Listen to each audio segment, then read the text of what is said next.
So ayun nga guys, meron tayong gagawin dito na iPhone XS. As you can see, and kita nyo naman anong nangyari sa kanya. Napakalaking white tsaka black. Kumaga nahati na, parang TV na yung display niya.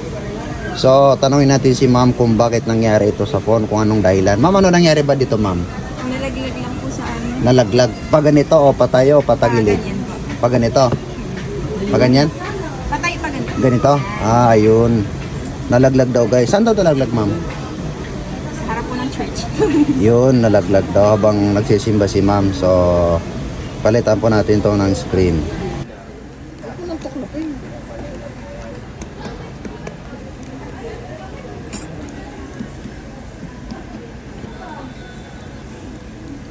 So, yun nga guys, yung true tone niya is hindi mailagay dun sa bagong LCD. So, hindi ko alam kung bakit may true, sabi nila madam may true tone daw, pero dito sa GC ko hindi naman siya lumalabas yung true tone. So, ang ginawa ko, ni-revive ko yung true tone niya. So, ito, restore na natin siya. Yan, verify na siya. Wait natin. Ayan, may lumabas na. So, ayun nga guys, okay na po yung sa iPhone XS. Napalitan na po siya ng LCD. As you can see, meron na po siyang true tone. Kasi kanina, walang true tone talaga yan. Eh, sabi sa akin ni madam, mayroon daw. Sabi ko, wala. Eh, pinagbigyan na natin, kaya nilibre natin yung true tone.